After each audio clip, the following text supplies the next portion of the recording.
बरं, सर्वांना सलाम. आजच्या या सकाळच्या समयी आपणा सगळ्यांचं ख्रिस्त येशूमध्ये स्वागत आहे. आजच्या दिवशी आपण विजय संगीत गीत क्रमांक 83 गाणार आहोत. चेती व आमादीना पवित्र आत्मे येऊनी मंडळीच्या चालीवर गाऊ. चेती व आमादीना, चेती व आमादीना, पवित्र आत्म्या येऊनी, पवित्र आत्म्या येऊनी, चेती व आमादीना, चेती व आमादीना, हिमवत मुची अंतःकरणे, हिमवत मुची अंतःकरणे, थंडची गेली होनी, थंडची गेली होनी, चेती व आमादीना, चेती व आमादीना,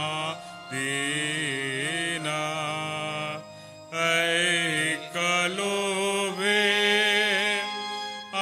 आत्मसुखाची, ऐकलो वे आत्मसुखाची, भुरळची गेली पडुनी, भुरळची गेली पडुनी, चेती व आमादीना, चेती व आमादीना, मोहक कितीतरी श्रमवीर हृदया, मोहक कितीतरी श्रमवीर हृदया, आपुल्या पाशी छळुनी, आपुल्या पाशी छळुनी, चेती व आमादीना, चेती व आमादीना, असशिकपोता समस्नेहाळू, असशिकपोता समस्नेहाळू, मनिवस आत्म्या म्हणुनी, मनिवस आत्म्या म्हणुनी, चेती व आमादीना, चेती व आमादीना. मी आपल्या मंडळीचे पंच श्री राजेंद्र व्यास यांना प्रार्थनेची विनंती सांगणार आहे. आज सन्माननीय रेव्हरंड LP वळवी पाळक साहेब पवित्र वचनाची घोषणा करणार आहेत. येणाऱ्या मननासाठी आणि आजच्या दिवसासाठी सहाय्य मागण्यास ब्रदर पुढे येऊन प्रार्थना करतील.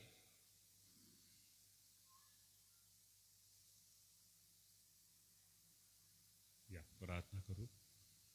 पुन्हा परमेश्वर बापा, मान सन्मान गौरव आम्ही तुला देतो, यासाठी की प्रभू गेल्या रात्री आम्हा प्रत्येकाच्या प्रतिपाळ केलास, सांभाळ केलास, तुझी कृपा पुरवलीस, आणि नव्याने आमच्या आयुष्यामध्ये एक नवीन दिवस जोडला. याबद्दल आभार मानतो परमेश्वरा. आणि विशेष करून आजच्या सकाळ आम्ही तुझ्या हाती सोपतो प्रभू. जे पवित्र वचन आमच्या समोर येणार आहे, आमच्याकडे येणार आहे परमेश्वरा, ते वचन आमच्यासाठी आशीर्वादाचं होऊ दे, एक नवीन मार्गदर्शन होऊ दे. जे आम्ही बघू ऐकू, आम्हा प्रत्येकाला तुझी कृपा पुरव.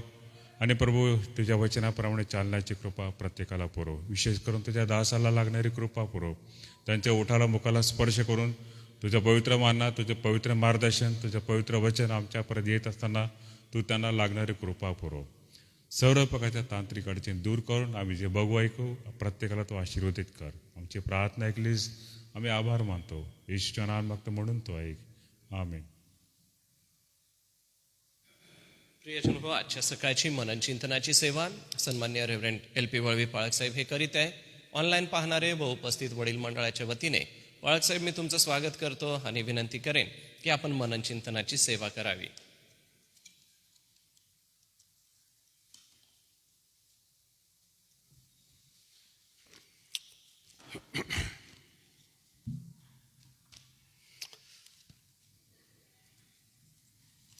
आजच्या मननासाठी निर्गमाचं पुस्तक अध्याय 33 आणि 7 ते 11 ही वचने आपण घेणार आहोत.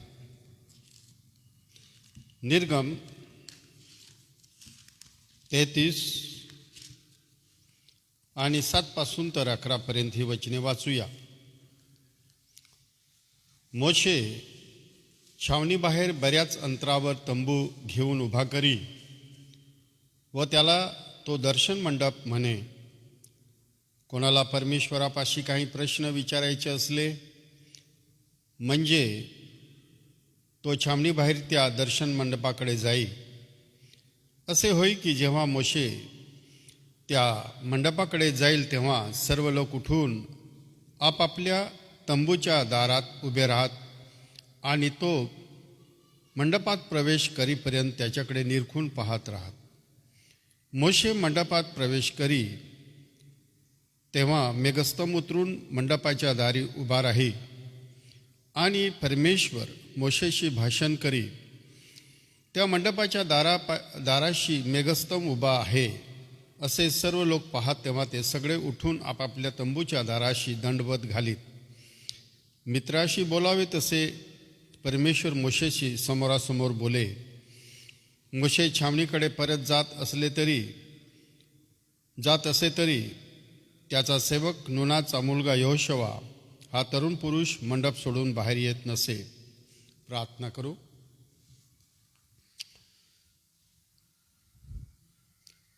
पवित्र प्रेमळ स्वर्गीय पित्या, धन्यवादित आमच्या गौरवी बापा, आजच्या दिवसाबद्दल प्रभू येशूच्या नावात धन्यवाद, स्तुती, महिमा आणि गौरव तुला देतो. कारण आजच्या दिवशी पुन्हा एकदा प्रभू तुझं पवित्र वचन, तुझ्या पवित्र वचनाचे योगे येणारे तुझे स्वर्गीय विचार जे आमच्या या वर्तमान काळात जे आमचं जीवन उपरी आणि प्रवासी आहे यासाठी प्रभू लागणारे तुझे विचार, तुझी इच्छा समजून घेत असताना जे आम्ही सर्व तुझं वचन ऐकणारे सर्व ऑनलाईनमध्ये जे परमेश्वराचे वचन ऐकत आहे त्या सर्वांसाठी प्रभू प्रार्थना आहे. हे सर्व पवित्र वचने आमच्या आध्यात्मिक जीवनाला तुझ्या इच्छेच्या मार्गाने घेऊन जाण्यासाठी, आमच्या आध्यात्मिक जीवनाला योग्य अशी दिशा देण्यासाठी, आमच्या आध्यात्मिक जीवनाला बळकटी येण्यासाठी प्रभू ही जी वचने आहे आज तू माझ्यासाठी ऐकणारे सर्वांसाठी तू आशीर्वादाची होऊ दे. ही विनंती प्रभू येशूच्या नावात मागतो म्हणून तू ऐक. आमेन. वाचलेल्या शास्त्र वचनामधून आम्हाला देवाच्या वचनामधून हे समजून घ्यायचं आहे की या वर्षामध्ये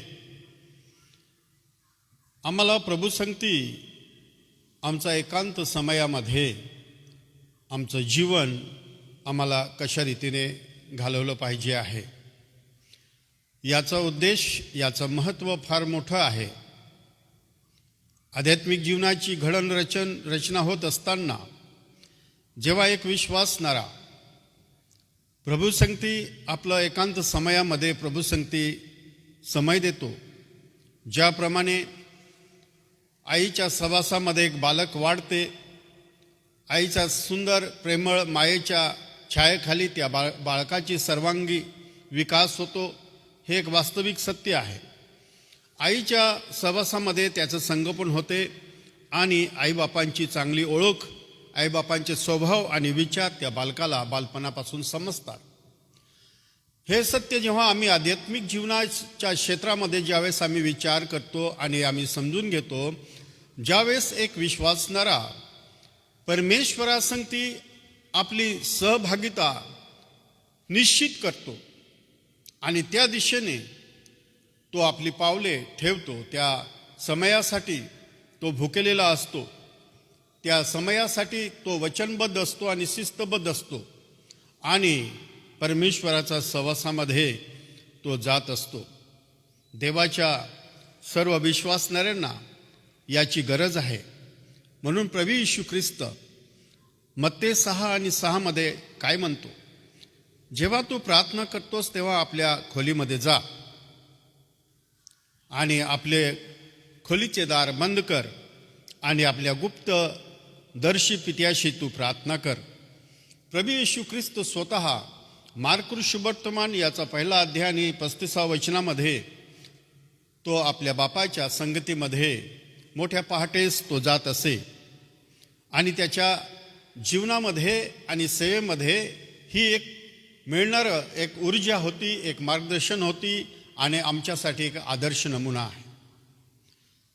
या जगामध्ये आम्ही सर्वजण उपरी आणि प्रवासी असताना आमच्या जीवन वर्तन क्रमामध्ये लहान मोठ्या समस्या आणि संघर्षामधून आम्ही जात असताना ज्यावेळेस आम्ही परमेश्वरासंगती आम्ही हा समय आणि ही वेळ आम्ही घालवतो, देवपिता आम्हाला त्याच्यासाठी आम्हाला बोलवतो, त्याच्या सहभागितेमध्ये आम्हाला बोलवतो आणि ज्यावेळेस आम्ही त्या सहभागितेमध्ये पित्याच्या संगतीमध्ये ज्यावेळेस आम्ही रममाण होतो, आम्ही गळून जातो, त्यावेळेस खरोखर तो समय आणि तो प्रसंग अतिशय आम्हाला आध्यात्मिक जीवनाच्या उच्च मूल्य तत्वाकडे घेऊन जात असतं. आध्यात्मिक जीवनाच्या एका वरच्या पातळीचे अनुभव आमच्या जीवनामध्ये येऊ लागतात आणि आम्हाला भाग पडते म्हणून करत नाही. आम्ही त्या सहवासामध्ये जातो, आम्हाला वेळेचं भान राहत नाही. आम्ही तासनतास परमेश्वराच्या सान्निध्यामध्ये ज्यावेळेस रमून जातो त्यावेळेस आमच्या जीवनामध्ये परमेश्वर आम्हाला आतून आमची रचना करतो, आतून आम्ही बलसंपन्न होतो. आध्यात्मिक बळ, आध्यात्मिक शक्ती, प्रेरणा आम्हाला त्यावेळेस आम्हाला मिळते आणि आम्ही आतून विकसित होतो. आमचा अंतरात्मा नवा होतो. आम्हाला देवापासून मिळणारं बल आणि सामर्थ्य वाहू लागते. परमेश्वराचे विचार आमच्या समोर येतात आणि परमेश्वराचं उपलब्ध सामर्थ्य आमच्या जीवनामध्ये ते वाहू लागतं असं म्हटलेलं आहे. आम्ही आध्यात्मिक जीवनाच्या एका वरच्या लेवलमध्ये आम्ही प्रवेश करतो. अलौकिक जीवनाचा आम्ही अनुभव घेतो, अद्भुत अशा अनुभवाचा अनुभव घेतो जेव्हा आम्ही आमचा समय परमेश्वरासंगती आम्ही घालवतो. दानिएल 6 आणि 10 मध्ये आम्ही पाहतो दानिएलाच्या जीवनामध्ये असलेला हा नित्यक्रम होता. दिवसातून 3 वेळेस तो परमेश्वराच्या सानिध्यामध्ये तो जायचा. त्याच्या जीवनाला त्यांनी या परमेश्वराच्या समयामध्ये जाण्यासाठी स्वतःला समर्पित केलं होतं, बांधून घेतलेलं होतं, वाहून दिलेलं होतं. त्याचं जीवन या गोष्टीमध्ये समर्पित होतं. मग कोणताही प्रसंग येऊ, आम्ही दानिएलाचं संपूर्ण जीवन चरित्र ज्यावेळेस आम्ही पाहतो, 3 साम्राज्यामध्ये 40 वर्ष तो प्रधानमंत्री म्हणून होता. साधी गोष्ट नाही.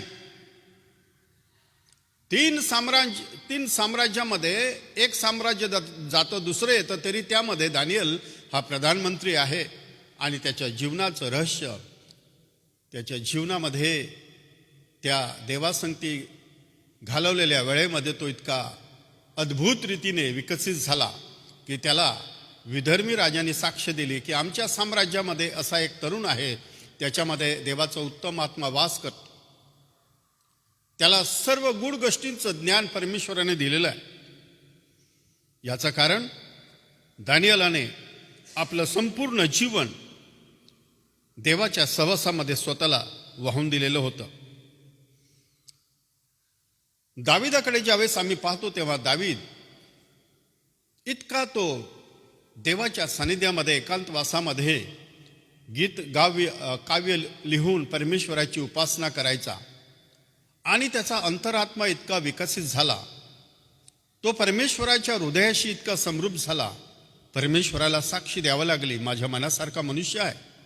परमेश्वर आरंभी शेवट पाहतो.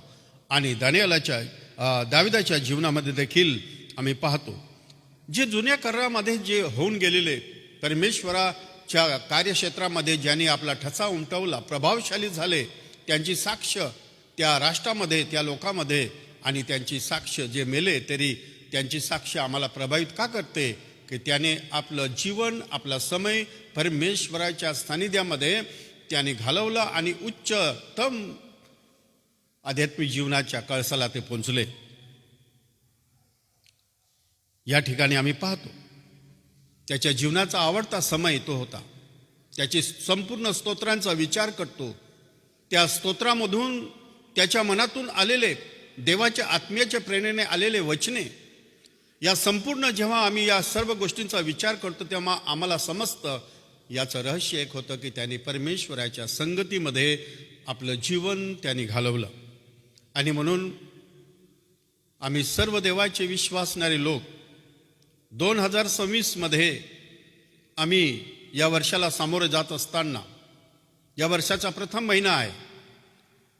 मागील वर्षामध्ये कदाचित आम्ही या क्षेत्रामध्ये उणे पडलो असेल, आम्ही पाहिजे तसा वेळ परमेश्वराच्या सानिध्यामध्ये दिला नसेल, माझं जीवन असो की आपला जीवन असो, परंतु या जीवनामध्ये आम्ही आम्ही निश्चय केला पाहिजे की मी माझं जीवन परमेश्वराच्या संगती एकांतवासामध्ये मी देणार. माझ्या आध्यात्मिक जीवनाची उन्नती मी करून घेणार. एकांत समयाचा हेतू काय असतो?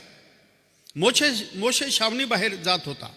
तंबू उभा केला. दूर, छावणीपासून दूर त्याने एक तंबू उभा केला आणि परमेश्वरासंगती बोलणं, परमेश्वरासंगती बोलावं.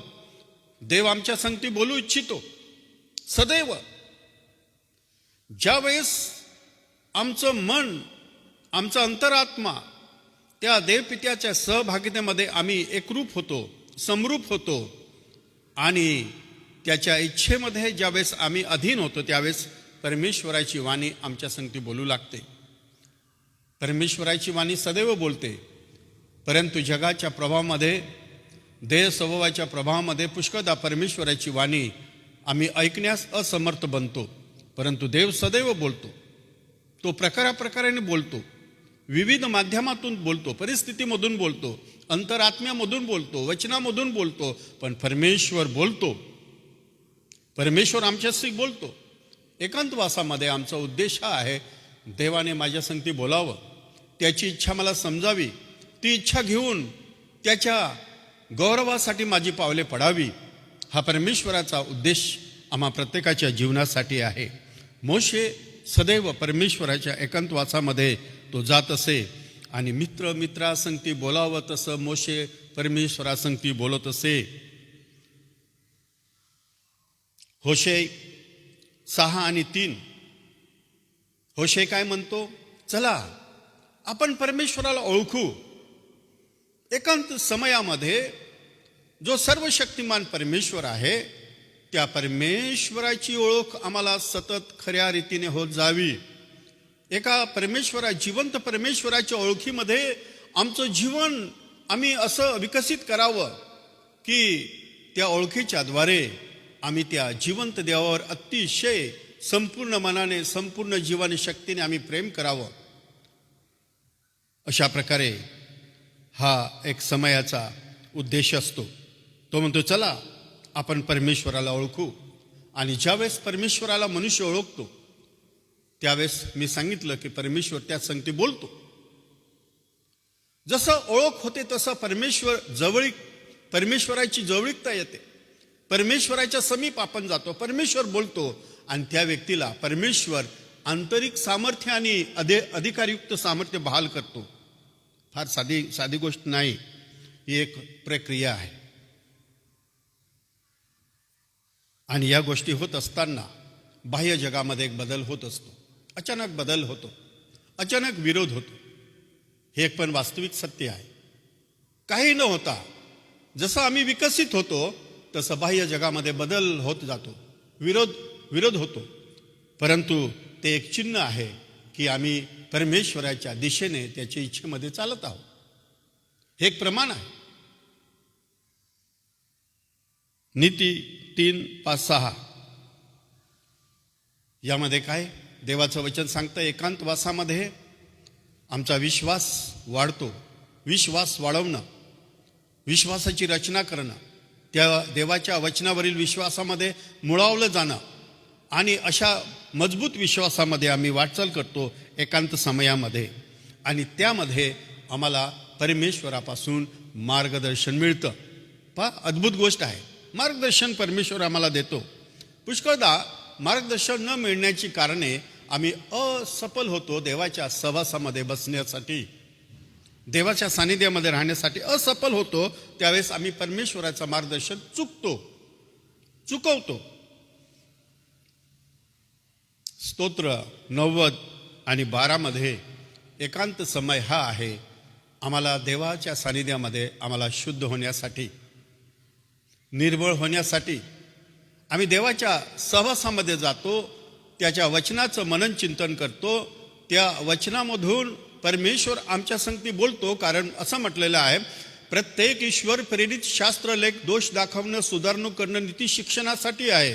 ज्यावेळेस आम्ही त्या शुद्धतेसाठी परमेश्वराच्या समीप त्याच्या समयामध्ये आम्ही एकत्र येतो आणि देव त्याच्या वचनामधून, त्याच्या प्रकाशामधून, वचनाच्या प्रकाशामध्ये आम्ही राहतो, त्यावेळेस जसं आम्ही जवळ जातो, प्रकाशाजवळ जसं अधिक जवळ जातं, सावली मोठी दिसते, त्याप्रमाणे वचनरूपी प्रकाशामध्ये आम्ही जेव्हा जातो तेव्हा आमच्या जीवनातल्या बारीक सारीक गोष्टी परमेश्वर आम्हाला दाखवतो, आम्ही शुद्ध होतो. फार महत्त्वाची गोष्ट आहे, अद्भुत गोष्ट आहे. आणि यावेळेस आम्ही शुद्धतेच्या दिशेने ज्यावेळेस आम्ही चालतो, त्यावेळेस स्तोत्र 95 आणि 6 मध्ये एक जिवंत उपासना, देवाविषयी आदर आणि देवाविषयी सन्मानयुक्त विचारधारा वाहू लागते. एक जिवंत उपासना निर्माण होते. आणि म्हणून असं म्हटलेलं आहे की एकांतवासामध्ये जाण्याचा हेतू काय आहे? शुद्ध होण्यासाठी आहे, मार्गदर्शनासाठी आहे, देवाला ओळखण्यासाठी आहे, देवाने आमच्याशी बोलावयासाठी आहे. आणि शमूएलाच्या पुस्तकात ज्यावेळेस आम्ही पाहतो तेव्हा असं म्हटलं, पहिला अध्याय 15-16, परमेश्वरासमोर आमचं मन मोकळं करतो आम्ही. आमचं मन देवासमोर आम्ही ओततो, देवासमोर आमचं मन आम्ही मोकळं करतो. पुष्कळदा आम्ही जगामध्ये लोकांसमोर आपलं मन मोकळं करू शकत नाही. जीवनात अशी परिस्थिती असते, असे प्रसंग असतात, अशा गोष्टी असतात, गहन गोष्टी, ते केवळ परमेश्वरासमोरच ठेवल्या पाहिजे आहे. जगासमोर ठेवल्या तर तुम्ही निराश होणार, जगासमोर ठेवल्या निराश होणार. तुम्ही परमेश्वराच्या सहवासामध्ये पित्यासमोर ठेवला, तो आमचा पिता आहे, तेव्हा आम्ही पित्यासमोर आमचं मन आम्ही मोकळं करतो. त्यावेळेस परमेश्वर देव आम्हाला विशेष रीतीने आशीर्वादित करतो. आम्ही देवाच्या सहवासामध्ये का जावं? देवाने आमची प्रार्थना ऐकावी, देवाने आमची प्रार्थना ऐकावी. दानिएलाच्या जीवनामध्ये आम्ही 9 आणि 17 ते 19 मध्ये आम्ही पाहतो, 24 या वचनामध्ये पण पाहतो. दानिएलाची प्रार्थना इतकी प्रभावशाली होती, त्याच्या मुखातून प्रार्थनेचे विचार निघण्या अगोदर परमेश्वर त्याला उत्तर देण्यास तत्पर असे. त्याचं कारण त्याने देवाच्या सहवासामध्ये आपलं जीवन अशा रीतीने त्याने तयार केलं की त्याची प्रार्थना इतकी प्रभावशाली होती. त्या प्रार्थनेमधून फार मोठं सामर्थ्य वाहत असे. देवाच्या सानिध्यामध्ये येण्याचं पुढचं कारण हे आहे की आम्ही त्याच्यामध्ये स्वतःला आत्मपरीक्षण करावं. स्तोत्र 139 मध्ये स्वतःचे आत्मपरीक्षण करावे.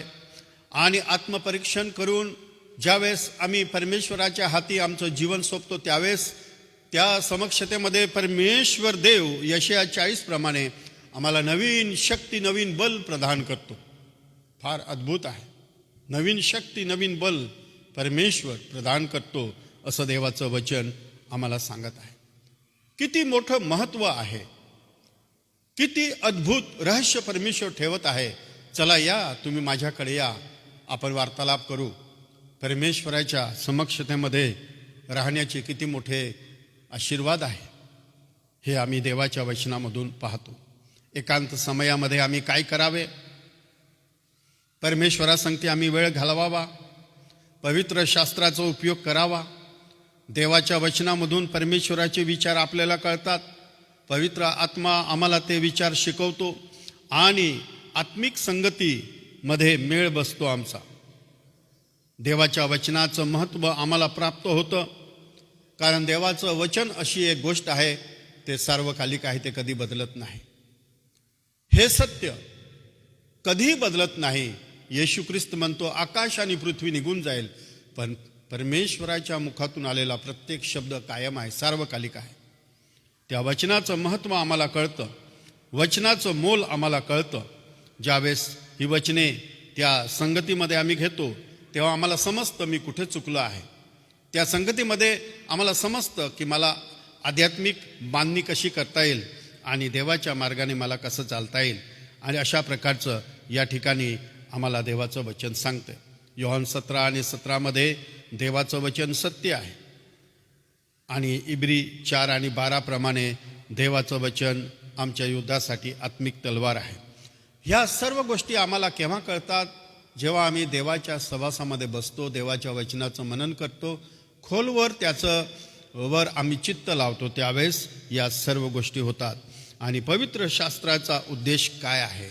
आम्ही पूर्ण व्हावं, आमच्यामध्ये सिद्धता यावी, आम्ही एका चांगल्या कामासाठी सज्ज होतो आणि परमेश्वर देव आम्हाला देवाच्या वचनामधून खात्रीपूर्वक काय सांगतो ते आम्ही स्पष्टपणे समजून घेतो.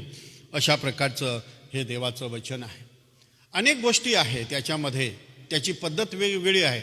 आम्ही ओयममध्ये असताना आम्ही अजून स्तुती करायचो, अजून मनन करायचो, अजून स्तुती करायचो, अजून मनन करायचो. जगाच्या नकाशा समोर ठेवून आम्ही ओयममध्ये असताना 77 आम्ही प्रार्थना रात्रभर कशी जायची आम्हाला समजायचं नाही. देवासंगती घालवलेली वेळ ही नेहमी आशीर्वादाची असते. आणि म्हणून या वर्षामध्ये आम्ही सर्व देवाचे दास आणि विश्वासणारे जे ऑनलाईनमध्ये प्रभूच्या वचनामधून एकांत समयामध्ये प्रभूसंगती बसा, वेळ घालवा, आध्यात्मिक जीवनाला अधिक प्रभावशाली बनवा. कारण येणारे दिवस आणि समय कठीण प्रसंग आहे आणि त्यामध्ये आम्हाला उभा राहता यावं, आम्ही स्थिर राहू. आणि म्हणून देवबाप या वचनाच्या द्वारे आशीर्वाद देव.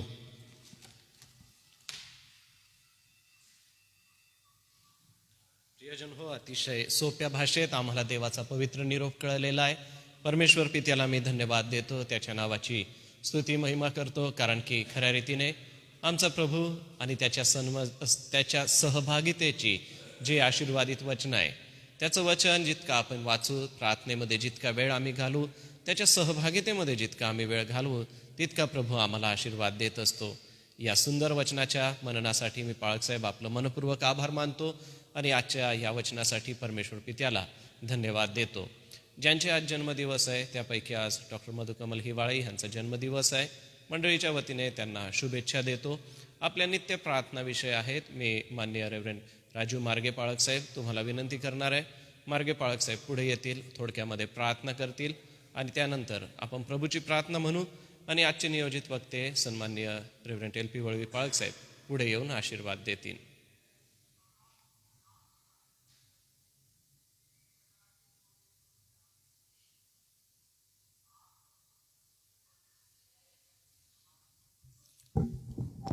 प्रार्थना करू.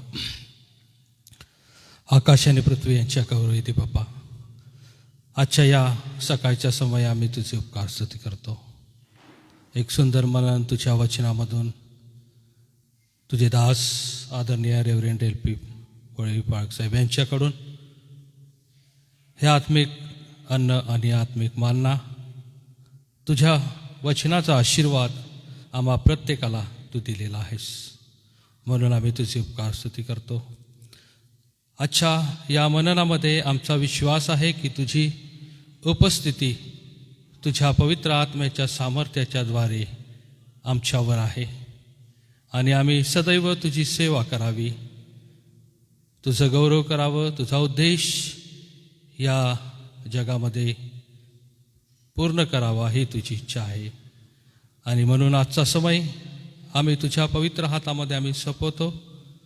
सर्व काही एस चर्चेसचे युनिट, माननीय अध्यक्ष, सर्व पाळक, सर्व मंडळ्या आणि सर्व पित्या परमेश्वरा, हॉस्टेल आणि युनिट या सर्वांना तुझ्या पवित्र हातामध्ये घे.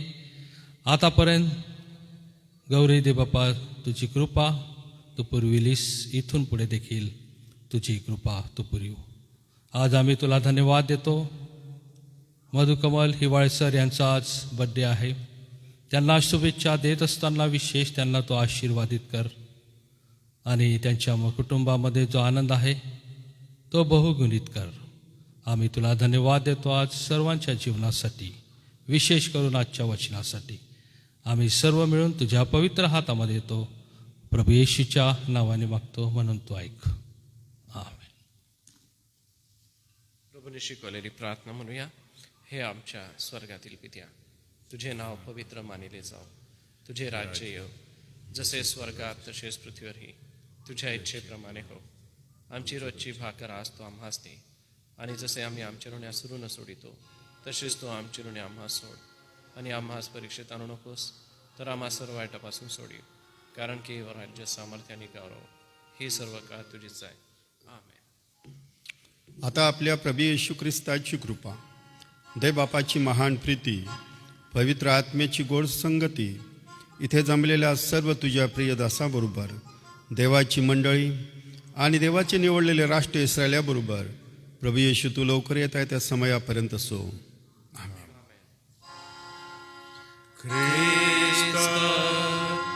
पवित्र शांती सत्प्रीती शोभा सौंदर्य माझी या जीवनी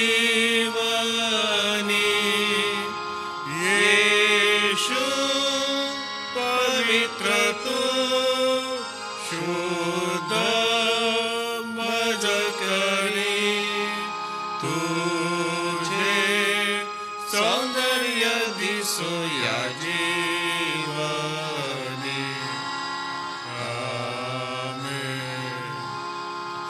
उद्या गुरुवार, उद्या सकाळचं जे मनन आहे ते माननीय पास्टर रविकांत गावित यांच्याकडून असेल. सर्वांना सलाम.